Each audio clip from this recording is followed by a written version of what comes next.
Berawal dari perkumpulan Sopo Tresno di tahun 1914, Aisyah berdiri sebagai organisasi perempuan Muhammadiyah pada tanggal 27 Rajab 1335 Hijriah atau 19 Mei 1917. Melalui organisasi ini, Kiai Haji Ahmad Dahlan mendorong perempuan untuk menempuh pendidikan, baik di pendidikan formal, umum maupun keagamaan.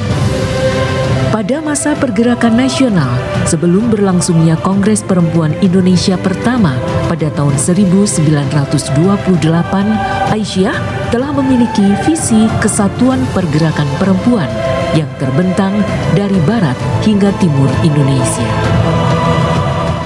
Kalau udah cinta dia sayang kan?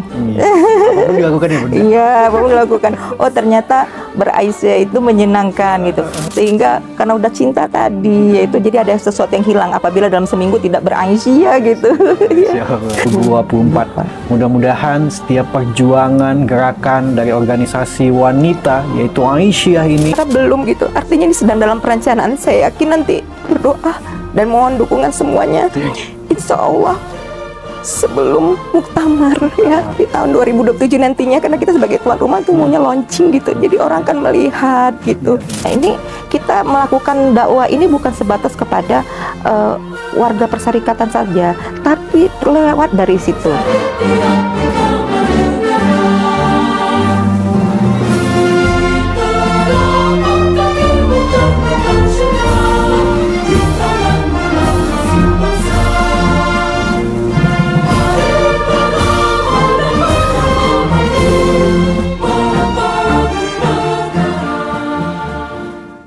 Assalamualaikum warahmatullahi wabarakatuh, sahabat dakwah Muhammadiyah dimanapun Anda berada. Kembali lagi bersama saya Bes Nugraha dalam program podcast Infomu. Spesial pada episode kali ini kita udah memasuki episode ke-49, dan lebih spesialnya lagi kalau tadi sahabat dakwah Muhammadiyah di awal sudah melihat bagaimana perjalanan Aisyah 107 tahun sejak 19 Mei 1917 hingga saat ini. Udah mendekati di tanggal 19 Mei 2024. Dan di podcast Infomu ini kita kehadiran tamu yang sangat luar biasa. Beliau terkenal dengan ramahnya. Namanya juga hampir mirip ya. Kita sudah bersama dengan Ketua Pimpinan Wilayah Aisyah Sumatera Utara, Bunda Dr. Nur Rahmah Amini MAG. Assalamualaikum Bunda. Waalaikumsalam warahmatullahi wabarakatuh. Gimana kabarnya Bunda? Alhamdulillah Sehat ya? Sehat walafiat. Kayaknya Semangat. menuju milad ini banyak kali kayaknya kegiatan Aisyah Sumatera Utara ini. Iya, memang luar biasa ya. Aisyah ini memang luar biasa kegiatannya itu untuk berperan memajukan ya kaum-kaum perempuan ya. Tapi kemaslahatannya itu dirasakan untuk semuanya gitu loh, bukan hanya kaum perempuan saja tentunya. Nah, jadi sahabat dakwah Muhammadiyah, Muhammadiyah itu nggak lepas dari Aisyah ya Bunda ya. Tema kita hari ini adalah perkokoh dakwah kemanusiaan semesta. Nah, dalam milad Aisyah yang ke-107 tahun ini mungkin boleh dijelaskan sedikit banyaknya bagaimana perjalanan Aisyah hingga saat ini Bunda? Iya, baik. Assalamualaikum warahmatullahi wabarakatuh, sahabat dakwah Muhammadiyah dimanapun berada. Sebenarnya usia 107 tahun Aisyah ini ya, ini adalah merupakan momentum yang sangat penting dalam menguatkan dakwah semesta. Dakwah semesta. Iya. Kenapa tadi kan ditanyakan 207 tahun apa saja ya perkembangannya itu. Nah, kita kan berarti melihat kembali bahwa ketika Aisyah pertama kali didirikan itu kan pada tanggal 19 Mei 1917. Jadi kalau kita hitung sekarang ya tanggal 19 Mei 2024 ini berarti bertepatan dengan tanggal 11 Zulkaidah gitu ya. Zulkaidah 1445 Hijriah. Iya. Berarti kan hitungannya sudah 107 tahun itu ya. Iya. Jadi memang peran Aisyah itu di awal itu memang luar biasa. Kenapa? Karena pemikiran Kiai Haji Ahmad Dahlan. Jadi ini Kiai Haji Ahmad Dahlan yang mendirikan organisasi perempuan Muhammadiyah. Setelah organisasi Muhammadiyah ini berdiri 5 tahun. Ya, kalau Muhammadiyah itu kan tahun 1912 ya, atau 1330 Hijriah gitu. Kalau Aisyah setelah itu 5 tahun kemudian tahun 1917 atau tahun 1335 Hijriah. Jadi 5 tahun perbedaannya. Nah, di sana ya Kiai Haji Ahmad Dahlan ini memang luar biasa dalam menanamkan nilai-nilai teologi Al-Ma'un pada awalnya itu ya, di mana dirasakan bahwa teologi Al-Ma'un itu bukan hanya merupakan satu teks yang baku gitu, tapi bagaimana ya Kiai Haji Ahmad Dahlan itu jangan hanya teks, tapi bagaimana memahaminya bahkan bisa menjadi praksis atau aksi ya, dapat dipraktekkan gitu di masyarakat. Nah, sehingga sebelum tahun 1917 itu sebenarnya ada kumpulan-kumpulan pengajian Aisyah ya. Jadi sebelum resmi jadi organisasi sudah ada kumpulan-kumpulannya yang terkenal dengan namanya Sopo Tresno ya. Artinya siapa cinta gitu. Kemudian baru tahun 1917 itu baru berdiri menjadi sebuah organisasi. Nah, yang perlu kita ingat bahwa peran Aisyah itu pertama kali di tahun 1919 itu sudah ada sekolah yang namanya Frobel School ya, tahun 1919 itu sudah ada sekolah itu seperti sekolah taman kanak-kanak gitu, yang sekarang ini disebut dengan TK Aba. Iya, sekolah TK Bustanul Atfal itu yang terkenal ya. Nah, kemudian luar biasa lagi di tahun berikutnya 1923 itu, nah Aisyah itu juga sudah berkiprah bagaimana bisa mewujudkan lahirnya Suara Aisyah, majalah itu loh. Majalah ini sebenarnya sebagai media informasi, ya khususnya informasi tentang organisasi, ya ini luar biasa sekali. Jadi 1926, jadi 1928 juga Aisyah itu berperan bagaimana untuk kebangsaan, karena kita adalah salah satu organisasi perempuan yang ikut bicara ya tentang bagaimana meninggikan harkat martabat kaum perempuan, iya. Maka kita salah satu yang termasuk yang membidani lahirnya KOWANI, yaitu organisasi Komite Wanita Indonesia. Jadi itu kalau di pusat namanya KOWANI, iya. Kalau di tingkat wilayah itu namanya BKW, ya, Badan Koordinasi Organisasi Wanita. Jadi perannya itu memang cukup luar biasa karena bukan hanya bergerak kepada umat persyarikatan saja, tapi kepada bangsa juga dirasakan, ya. Nah, untuk saat ini ternyata Aisyah itu sudah bekerja, sudah berbuat ya, bukan hanya sekedar untuk meningkatkan atau meninggikan harkat dan martabat kaum perempuan. Kiai Haji Ahmad Dahlan tuh cukup cerdas gitu loh mendirikan ini karena dia memahami surat An-Nahl ayat 97. Nah, bunyinya begini. Man amila solihan min zakari au unsa wa huwa mu'min falanuhiyannahu hayatan thayyibah. Jadi katanya artinya nih ya terjemahannya, siapa yang berbuat baik ya, baik laki-laki maupun perempuan, ya, itu akan diberikan kehidupan yang baik, sama, tidak ada perbedaan. Jadi Aisyah lahir itu bagaimana kesetaraan gender itu fungsinya itu sama ya dalam berbuat baik itu di mata Allah. Jadi itu luar biasa. Jadi makanya saya membaca itu ya. Kenapa Kiai Haji Ahmad Dahlan itu termasuk tokoh pahlawan nasional gitu ya. Rupanya karena salah satunya mengangkat harkat martabat perempuan ya, dan menjadikan apa namanya perempuan-perempuan Muhammadiyah yang bernama Aisyah itu beliau yang mendirikan. Nah, seperti itu, Masya Allah. Jadi memang pendiriannya itu bukan ya udah dimatangkan memang dari sudah dimatangkan ya. Dan alhamdulillah sampai sekarang masih terus eksis ya. Masih terus eksis. Nah, gini juga kenapa dinamakan Aisyah gitu ya. Ini terinspirasi mengambil nama istri Rasulullah gitu, yang bernama Aisyah ya. Jadi kita mencontoh keteladanannya. Kenapa Aisyah gitu ya? Karena kan Aisyah istri Rasulullah itu cerdas ya. Kemudian beliau itu energik ya. Kemudian beliau juga banyak mengikuti perjuangan Rasulullah gitu. Terus beliau ini orang yang hafal loh menulis hadis itu ya. Lebih kurang 2000 itu. Nah, berarti kan luar biasa perempuan yang hafal ya, bahkan hadis yang sudah hafal itu sampai 2000, bahkan dia menuliskan dari sanadnya dari Aisyah. Itu kan luar biasa itu ya. Nah, maka kita menteladani itulah, maka nama Aisyah itu organisasinya itu terinspirasi dengan nama istri Rasulullah yang bernama Aisyah. Iya. Sedikit sejarah tentang Aisyah sudah Bunda jelaskan kepada sahabat dakwah Muhammadiyah. Nah, mungkin terkait dengan perkembangan, perjalanan untuk Aisyah Sumatera Utara sampai saat ini seperti apa sih, Bunda? Iya, kalau perkembangan Aisyah Sumatera Utara tentunya dari waktu ke waktu itu sudah mengalami peningkatan ya. Dalam artian meningkatnya kualitas ya kan. Karena kita Aisyah ini kan harus berkemajuan ya, gerakannya tuh harus nampak gitu ya. Jadi kalau seandainya tidak bergerak kan mundur itu ya. Jadi nggak bisa kita seperti itu gitu. Kita harus bergerak dan harus sesuai dengan kekinian. Maka kan ada dakwahnya Islam yang berkemajuan ya, Islam dan perempuan berkemajuan gitu. Itu Aisyah itu kan.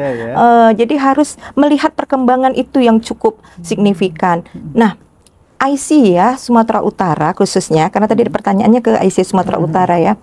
Ini kan amal usahanya ini mulai dari TK ya sampai tingkat SMA. Insya Allah kalau perguruan tinggi belum ada, gitu, tapi kita canangkan mudah-mudahan ya, ini doa kita bersama sebelum muktamar nanti ya, udah launching lah ya, Insya Allah ya, doa kita bersama, mintakan supportnya juga ya, supaya nanti ini bisa berdiri gitu kan, untuk menjelang kata-kata berkemajuan itu ya kan, dia harus kekinian gitu ya. Udah saatnya lah perempuan-perempuan Aisyah di Sumatera Utara melihat itu gitu. Nah, dari segi perkembangannya tadi saya bilang kan dari waktu ke waktu kan mulai meningkat. Jadi sekolah-sekolah itu sudah mulai ada yang unggul gitu ya, sekolah-sekolah TK-nya gitu. Kemudian amal usahanya yang lain juga berkembang seperti itu. Kemudian gerakan-gerakan pimpinan ini kan harus juga mampu bersama-sama ya, karena kolektif-kolektif itu mampu bersama-sama untuk mewujudkan bagaimana Aisyah itu berkemajuan, ya itu harapan apalagi, kita. Kalau habis dengar-dengar ya untuk Aisyah Sumatera Utara katanya termasuk paling eksis juga nih Bunda ya. Itu kegiatannya banyak sekali. Iya, Insya Allah kegiatannya banyak ya.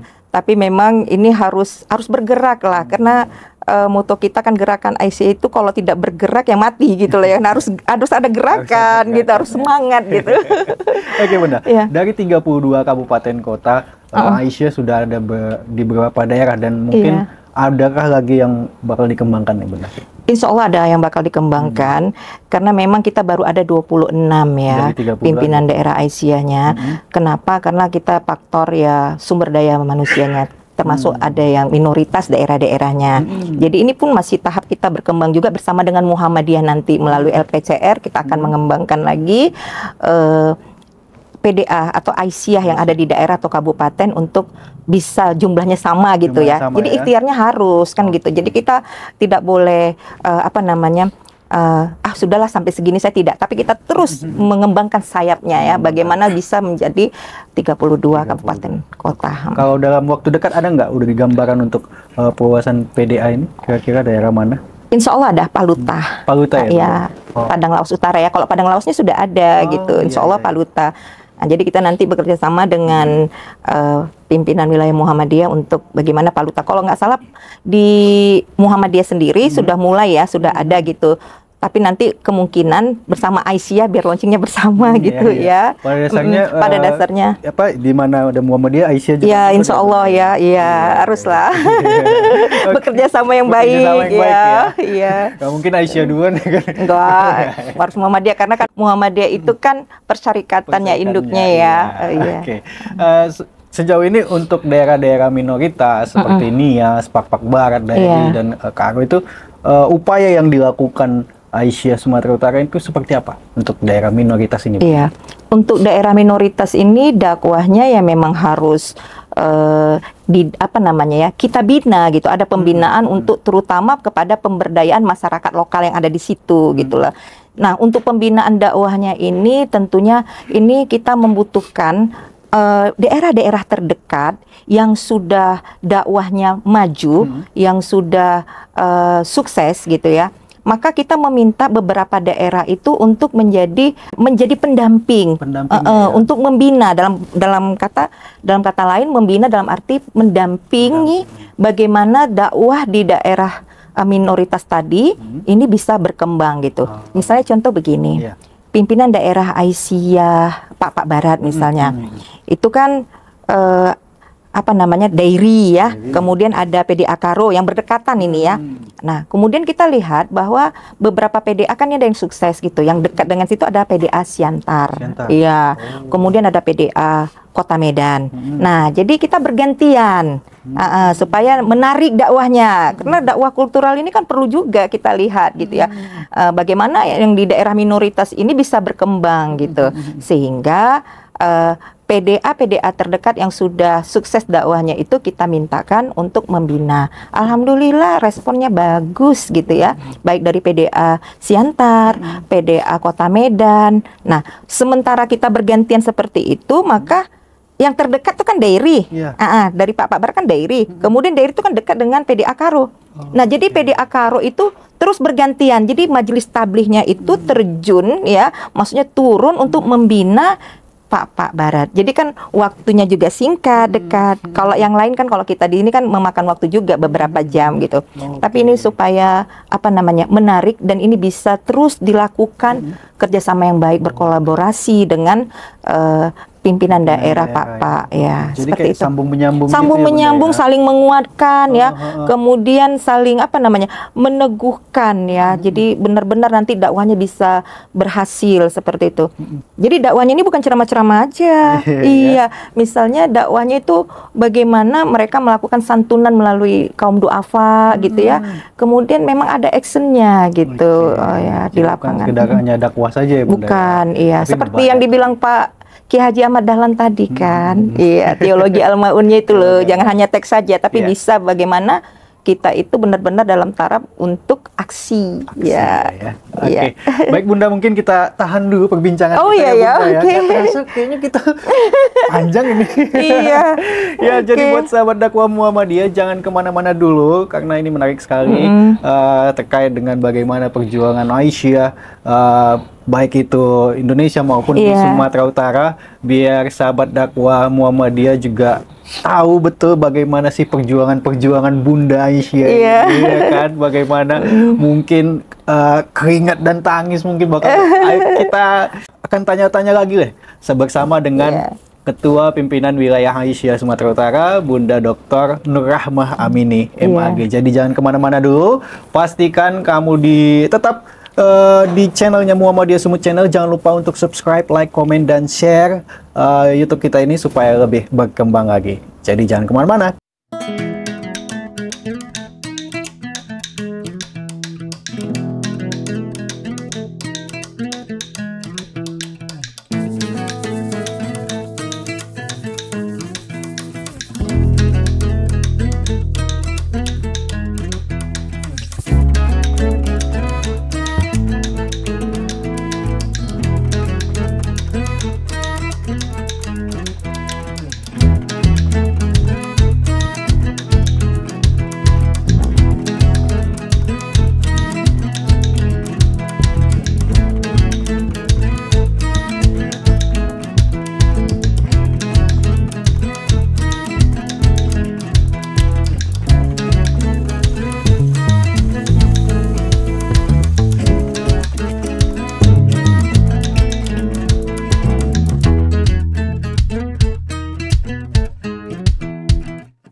Baik sahabat dakwah Muhammadiyah, masih bersama saya Bes Nugraha dan dengan narasumber kita ada Bunda Dr. Nur Rahmah Amini, MAG, Ketua Pimpinan Wilayah Aisyah Sumatera Utara. Masih semangat ya Bunda? Insya Allah masih semangat, harus semangat ya. Nah, kita lanjutkan lagi ya perbincangan kita Bunda terkait mungkin amal usaha lah mungkin yang dimiliki Aisyah di Sumatera Utara ini apa saja sih? Ya, amal usaha yang dimiliki Aisyah ya. Ini kalau dari segi pendidikan itu kita memiliki TK ya, TK Aisyah Bustatul Afal itu lebih kurang sekitar 200 ya jumlahnya. Iya. Lebih kurang 200 ya. Kemudian kita juga punya sekolah ini ya yang PWA lain belum tentu ada loh. Oh iya. Iya. Itu namanya sekolah luar biasa yang anak-anak yang berkebutuhan khusus ya. Ada namanya SLB. Iya, itu punya pimpinan wilayah Aisyah Sumatera Utara. Jadi ini belum artinya di seluruh PWA se-Indonesia tidak semua memiliki gitu ya. Jadi ada beberapa aja gitu.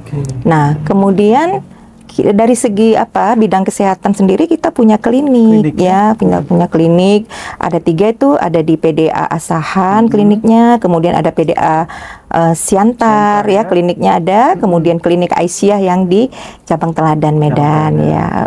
Jadi dari amal usaha mungkin masih banyak lagi ya. Masih banyak lagi ya, karena kita kan punya panti asuhan juga kan, ini belum saya jelaskan ya.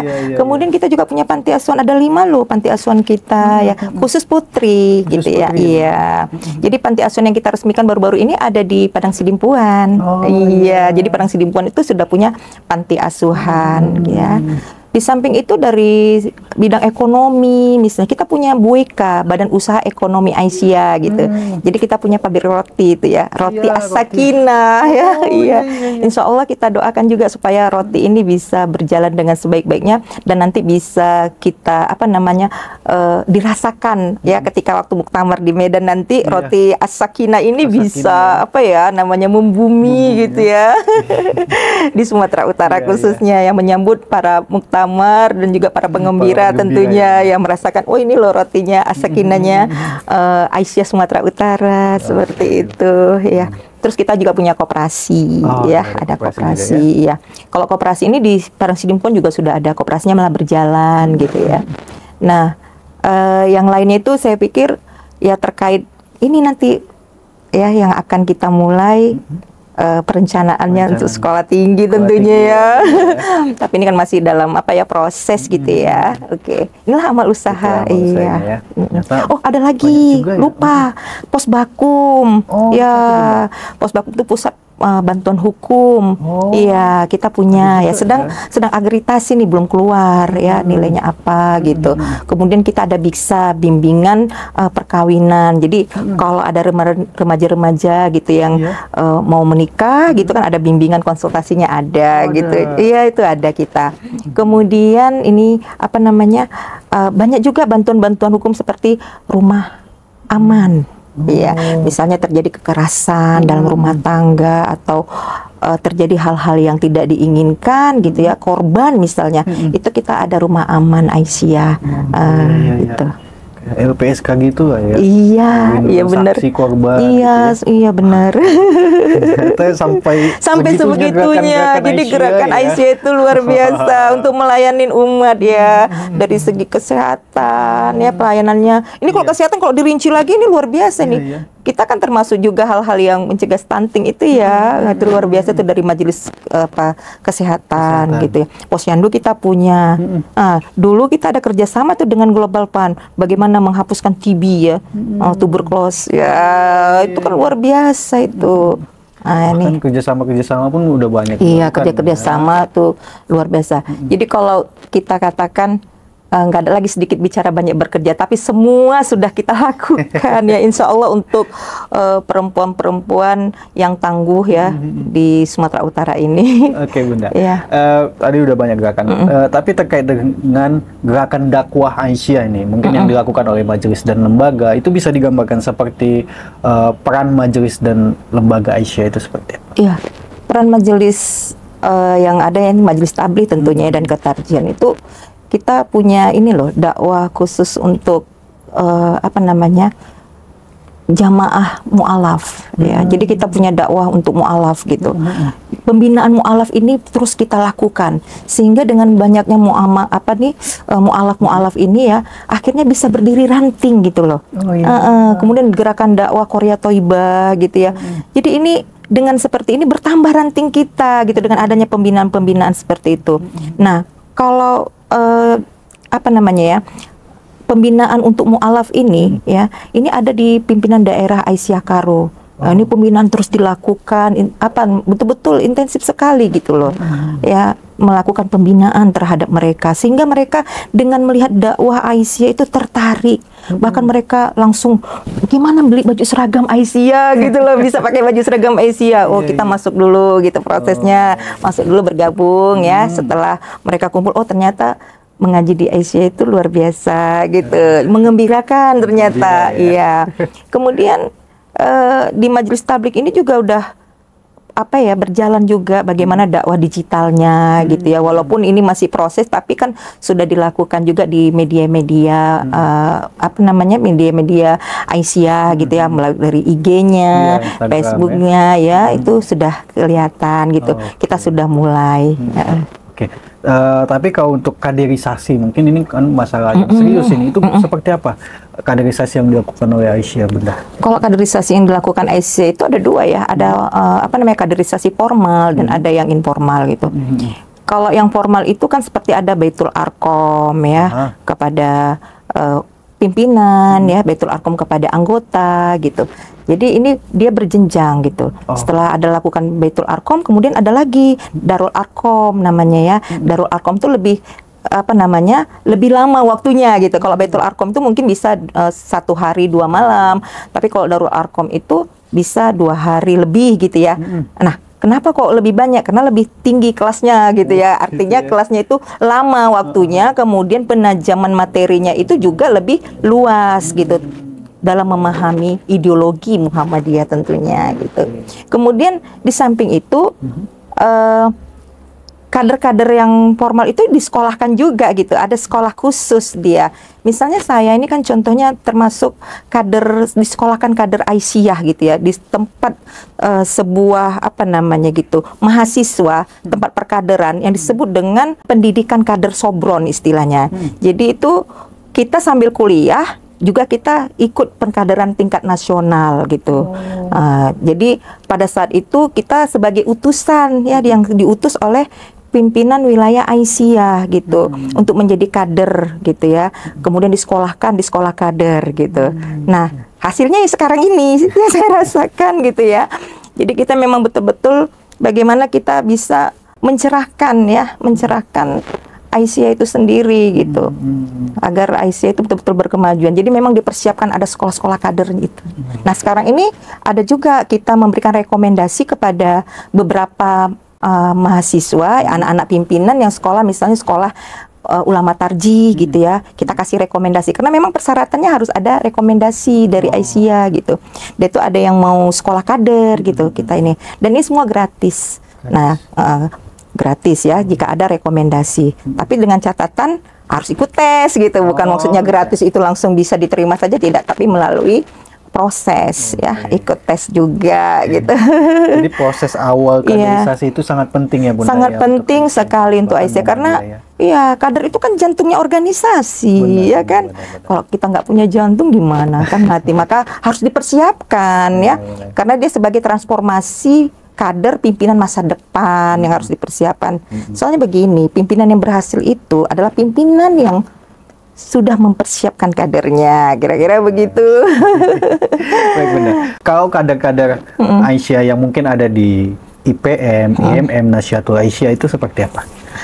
Sampai saat ini kita melihat kader-kader yang ada, kader-kader putri nih ya, karena kan mau ke Aisyah ya, kader-kader putri yang baik yang ada di IPM, IMM, untuk saat ini saling ini ya, mereka memang betul-betul pelopor dan pelangsung gitu ya, sesuai dengan motonya pelopor, pelangsung dan penyempurna gitu ya kan. Nah, mereka ini sekarang kader-kader AMM Putri ya, ini sudah banyak bergabung di Aisyah.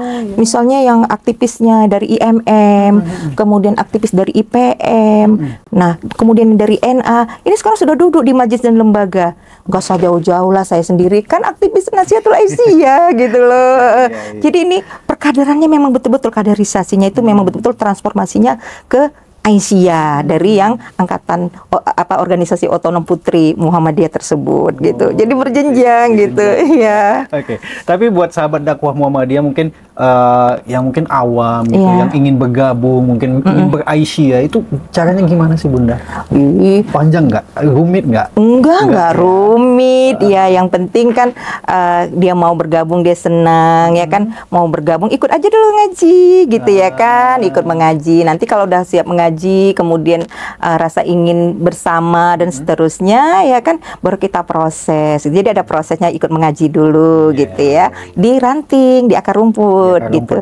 Iya, karena kan anggota di ranting, di akar rumput yang nggak langsung jadi pimpinan. Nggak langsung wilayah. Jadi ada proses dia. Oke, jadi kayak dibuat tumbuhkan rasa cinta. Iya, ditumbuhkan dulu rasa cinta. Iya.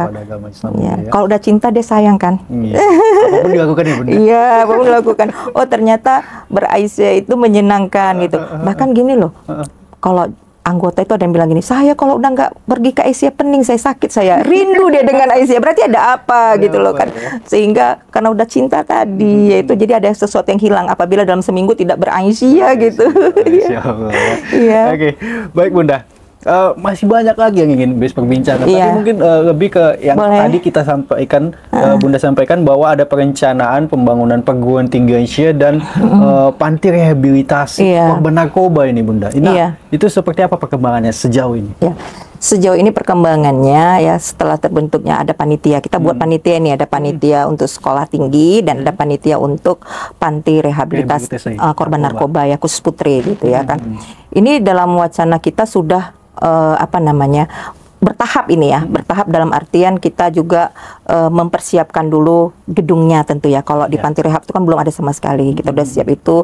Bagaimana paling tidak kan didesain dulu lah, digambar dulu. Kemudian karena sudah terbentuk panitia, ini sudah jalan ya. Bagaimana nanti mekanismenya dan seterusnya itu tentu kita melibatkan berbagai pihak.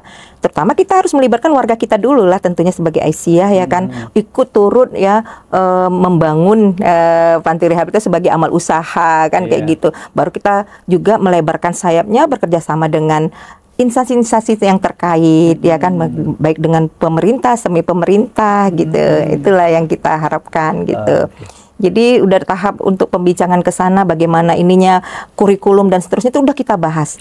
Termasuk juga sekolah tinggi ini, sampai kita melakukan survei ya. Jadi ini ada yang melakukan survei itu adalah tim task force. Jadi kita sudah buat tim task force itu untuk sekolah tinggi Aisyah. Tim task force ini salah satunya bagaimana dia memikirkan perencanaan itu, kurikulumnya dulu yang dilihat, apa kebutuhan masyarakat saat ini dan lagi sedang kekinian itu apa gitu. Itu kita survei. Jadi kita sudah melakukan survei. Nah ternyata hasil survei yang lagi dibutuhkan saat ini adalah IT ilmu komputer. Iya, nanti apa jurusannya kemana itu nanti kita lihat sesuai dengan perkembangannya dan hasil surveinya. Udah melakukan tahap itu. Kemudian kita juga sudah melakukan tahap bagaimana mendesain gambar. Karena gini, untuk mendirikan sekolah tinggi ini kan biayanya besar ya. Jadi kita bertahap pelan-pelan dulu seperti itu. Insya Allah, kalau saya sih optimis gitu loh, optimis sekali. Insya Allah ya, suatu saat nanti Aisyah Sumatera Utara itu akan ada universitas Aisyah.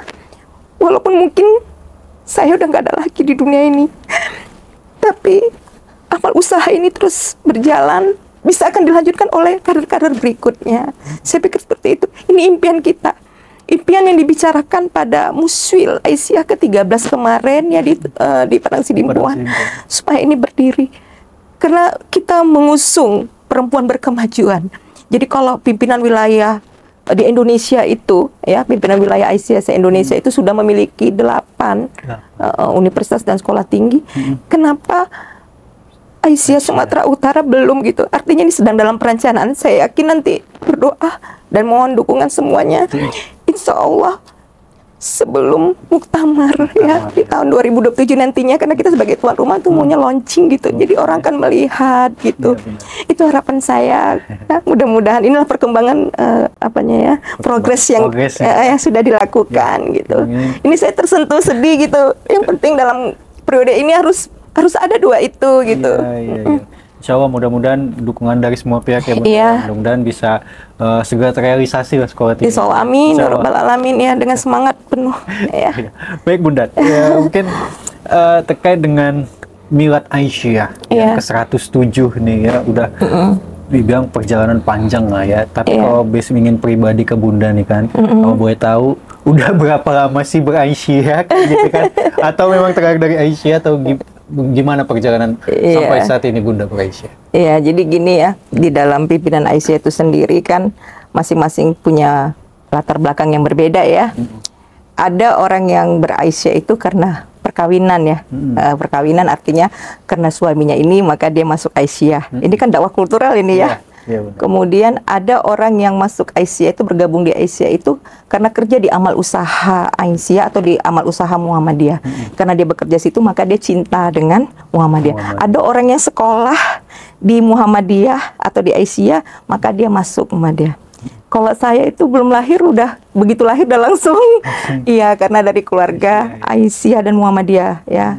Lahir dari seorang aktivis ya, karena orang tua juga aktif di Muhammadiyah dan Aisyah.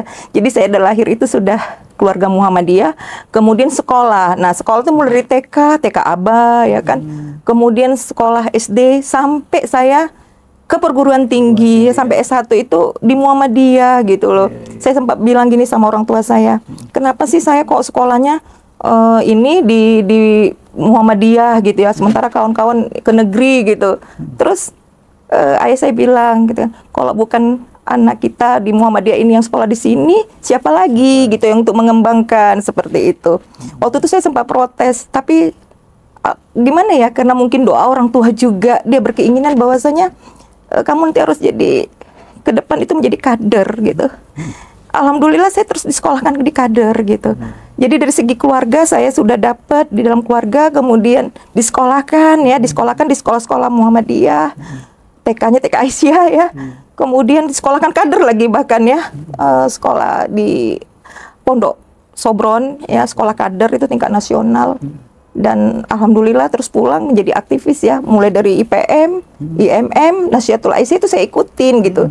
Dan saat sekarang ini dipercayakan, diamanahkan menjadi Ketua Pimpinan Wilayah Aisyah Sumatera Utara. Jadi itu prosesnya.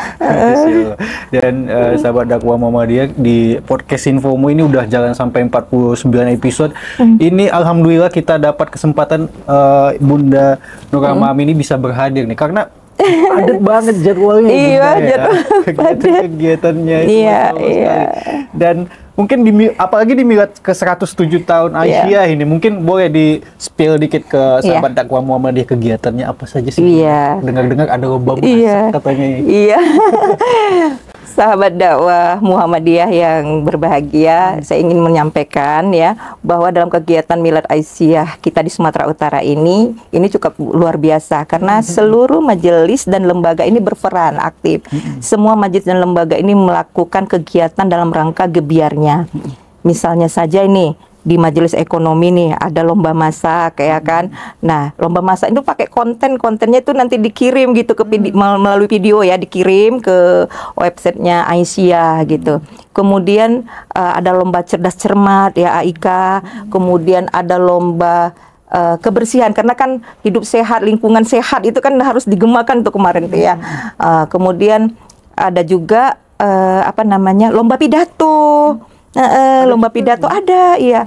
Jadi lomba pidatonya itu bagaimana melalui rekaman video nanti dikirimkan gitu.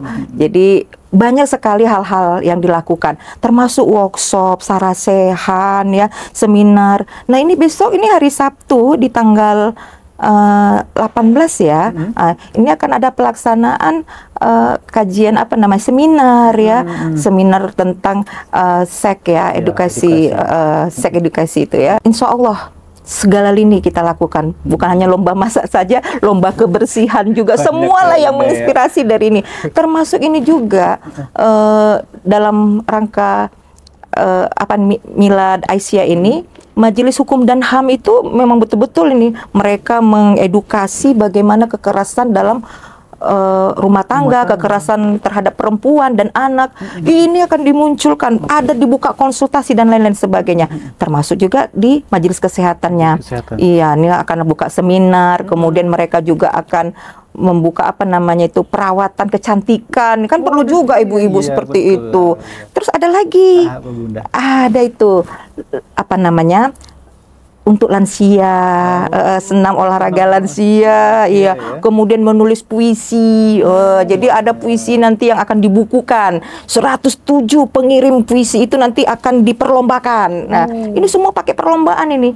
Wah, koknya meriah, rugi kita kalau nggak mengikutinya. Jadi saya menghimbau nih kepada pimpinan daerah Aisyah Sumatera Utara ya untuk mengikuti perlombaan dari majelis dan lembaga yang diadakan oleh pimpinan wilayah Aisyah Sumatera Utara. Insya Allah ya, mudah-mudahan gebiar kita ini syiarnya ini betul-betul membumi gitu ya.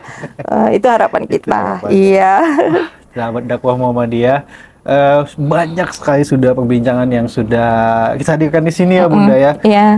Karena mungkin ya ingin mengundang Bunda ini waktunya agak sulit ya kan. Mungkin sedikit lagi nih Bunda. Biasanya ingin bertanya terkait dengan Muktamar ini. Oh iya. Sedikit aja terkait dengan Muktamar ke-49. Ini seperti apa sih Aisyah Sumatera Utara? Iya. Insya Allah Aisyah Sumatera Utara ya sudah membangun komitmen untuk siap melaksanakan menerima menjadi tuan rumah kan gitu ya. Insya Allah kita bersama beberapa PDA yang terdekat juga sudah siap karena sudah membangun komitmen siap untuk menjadi tuan rumah gitu ya. Sehingga persiapannya dari sekarang kita sudah membuat suatu peran-peran apa saja yang harus kita lakukan dalam rangka menyambut nanti para muktamirin yang jutaan orang itu ya, baik yang ada di Indonesia maupun yang ada di luar negeri ya, karena kan internasional ini kan muktamarnya. Jadi kita harus banyak juga belajar, banyak juga selalu berkomunikasi bagaimana yang sudah pernah mengalami menjadi tuan rumah kan gitu. Jadi kita membangun komunikasi apa saja yang harus kita lakukan. Nah kalau bisa kan persiapan kita ini muktamar ini kan harus lebih ya daripada yang sudah pernah muktamar yang sebelumnya gitu, harus lebih gitu ya, paling tidak harus berkemajuan lah sesuai dengan Islam yang berkemajuan itu. Islam yang rahmatan lil alamin tentunya ya. Baik, Bunda. Di akhir program kita di podcast Info mungkin pesan-pesan atau closing statement yang ingin disampaikan terkait dengan tema kita pada episode kali ini, yaitu perkokoh dakwah kemanusiaan semesta. Iya. Saya pikir kalau itu komitmennya ya, bagaimana kita melakukan dakwah itu ya, ud'u sabili bil hikmati wal mau'izatil hasanah ya, lakukanlah dakwah itu dengan bijaksana ya, dengan dengan baik penyampaiannya sehingga orang lain tertarik kan begitu. Jadi dakwah semesta ini bukan hanya dakwah semata-mata untuk ceramah-ceramah saja, tidak, tetapi dibutuhkan dakwah yang benar-benar aksi juga ya, santunan dan lain-lain sebagainya, seperti yang dikatakan tadi teologi al-ma'unnya ya, dakwah kulturalnya. Ini kita melakukan dakwah ini bukan sebatas kepada warga perserikatan saja, tapi lewat dari situ. Apa itu? Tidak melihat ras ya, tidak melihat agama, tidak melihat warna kulit. Jadi dakwah kita itu benar-benar semesta. Ya, jadi semesta itu tidak ada rekat-rekatnya, sekat-sekatnya itu kan tidak ada gitu. Jadi kita bisa untuk dakwah semesta itu dirasakan oleh orang banyak tentunya. Itu harapan kita ya. Baik, sahabat dakwah Muhammadiyah, kayaknya kita harus akhiri perbincangan gitu kita ya, ya. Bunda, ya. Tapi insya Allah lain kesempatan kita bisa berbincang lagi ya, insya Allah, ya, insya Allah. Ya, baik sahabat dakwah Muhammadiyah, itulah dia perbincangan BES bersama dengan Bunda Dr. Nur Rahmah Amini MAG selaku Ketua Pimpinan Wilayah Aisyah Sumatera Utara. Sekali lagi terima kasih Bunda sama-sama atas kehadirannya di studio Infomu ini. Mudah-mudahan sehat selalu. Sukses terus untuk program kerjanya. Dan sekali lagi selamat milad ke-107 buat Aisyah. Terima kasih. Terima kasih. Assalamualaikum warahmatullahi wabarakatuh. Waalaikumsalam warahmatullahi wabarakatuh. Nah, itu dia sahabat dakwah Muhammadiyah, perbincangan BES bersama dengan Ketua Pimpinan Wilayah Aisyah Sumatera Utara dalam rangka Milad ke-107 Aisyah. Nggak terasa perjalanan Aisyah sudah cukup panjang, 107 tahun, sejak 19 Mei 1917 hingga saat ini 19 Mei 2024. Mudah-mudahan setiap perjuangan gerakan dari organisasi wanita yaitu Aisyah ini selalu bisa menginspirasi dan mencetak kader-kader perempuan yang hebat. Kini saatnya saya BES Nugraha pamit undur diri. Wassalamualaikum warahmatullahi wabarakatuh.